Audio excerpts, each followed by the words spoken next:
This is something that really, in some adaptations, are either hit or miss. This really feels like it is the story of Meg Jo, Beth, and Amy, and not like Jo is Jo. I don't know. I felt like we saw all of them go through their own stories rather than just be, oh, here is Jo observing her sister's stories. You know what I mean? Yes, I agree.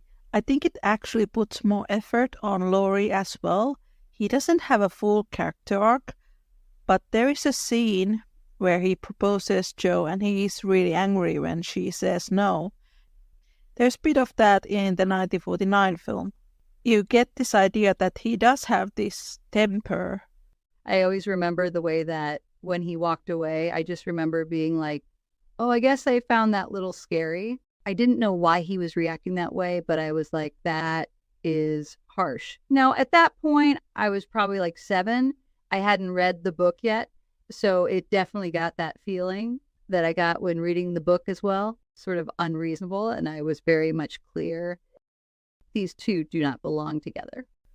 He's puffing when he walks away. He's so angry. Yeah, and that guy, he was a pretty famous actor at that time. He was in The Mister of Edwin Drood. That one had Montgomery in it. He was kind of that same way a little bit in there. But it worked because he wasn't Edwin, but he was the brother of Helena, and he is supposed to have kind of tantrum. I think that was kind of his thing, to have these tantrum characters. Okay, the actor's name is Douglas Montgomery. He is the first Laurie. I have to say, overall, I think all the actors in this are very good. As much as, again, I always say Amy should be played by 2 actresses, one younger, one older. This one is probably one of the better older actress playing younger Amy type of things, because they don't make her too annoying. Comparing to some of the other ones out there, I will mention that. That is true. She's not a character that I hate in this version. I really like her. I don't usually hate Amy. In the book, I really like Amy. Some versions, you almost feel like the makers of the film want you to hate Amy, which is very unfortunate. Thank you so much for sharing my love for Little Woman.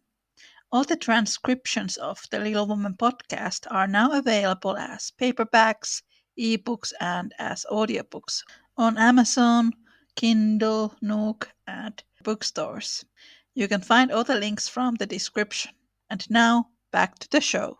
That is why I feel like a lot of people are fueled by the idea, oh, Amy is so annoying, because some of the versions they see is a 20-something-year-old going around screaming and whining, trying to act like a little kid when it just makes them more annoying. Amy is a character who deserves much better representations, and this is, I would say, pretty good presentation here. Funny enough, the actress at some point was like 5 or 6 months pregnant, which is why you see in some scenes her dresses are a little worn down, but they make it work. They are poor, and they manage to work that around it. It was like in the beginning of the shoot, she was like, oh, by the way, I'm pregnant. I think if I remember correctly, when Amy is older towards the end scenes, because she is wearing more fitting dresses. But in the beginning, when she is a schoolgirl, when she is supposed to be really young, she is pregnant. I always thought that was amusing. It helps that the actress has kind of a baby face. Yeah, and the writing, I think, did pretty well, too. Instead of her being 12, she probably comes across here more like 15, 16. If I had to try to put an age to her, she is still obviously the youngest, but not childish. With the movies that were made in the 1930s, a lot of times the actors, they look older than the characters they are supposed to play, because the makeup was quite heavy during the time. Katharine Hepburn was in her 20s, right? It feels very much like she is teenager in the beginning. That is just the power of Katharine Hepburn. She makes it work. I was actually planning to buy Katharine Hepburn's biography, the one that she wrote herself, because I want to hear what were her thoughts about Little Woman. That would be interesting. Oh, yeah. I can only imagine. I hope she would say there that she had a good time, because sometimes you will hear certain actors to be like, oh, I love this movie and I love this role. And then they go like, oh, I hated doing it. I think she liked it. Yes, I think so. We talked about this earlier. There are people who complained that she was not pretty enough to play Jo, but Jo is not written to be conventionally beautiful. And Katharine Hepburn was this tall woman, and she has sort of an angular face. There was a movie where she dressed up to be a guy with Cary Grant. She has very androgynous appearance.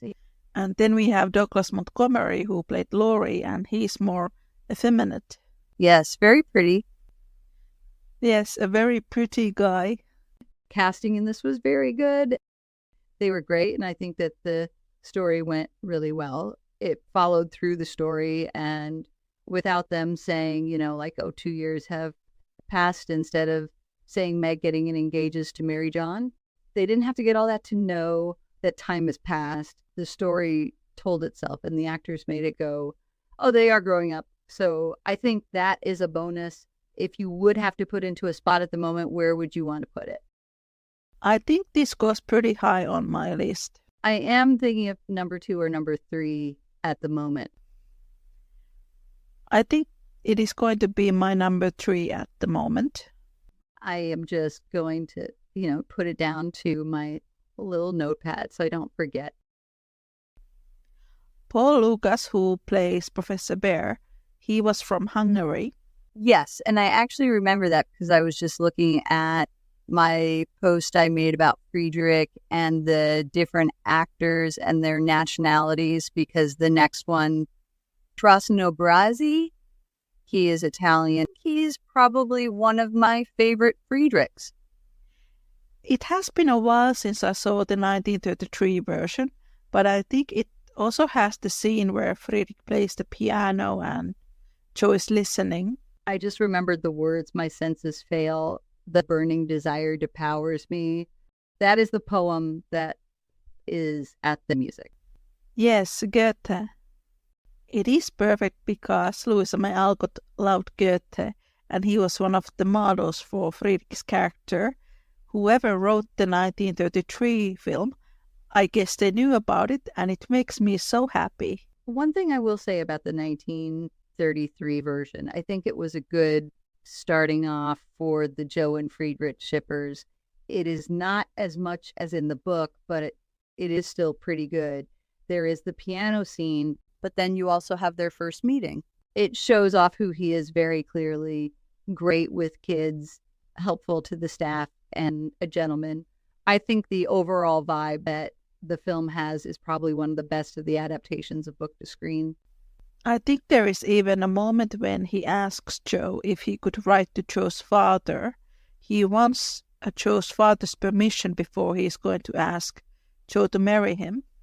That is right before she goes, oh yeah, I have been writing about you to them. That is when she finds about Beth being sick and she goes home. I remember that. This is one of the versions, I think, if you are going to introduce Little Women to anyone, this is one of the ones that you start with.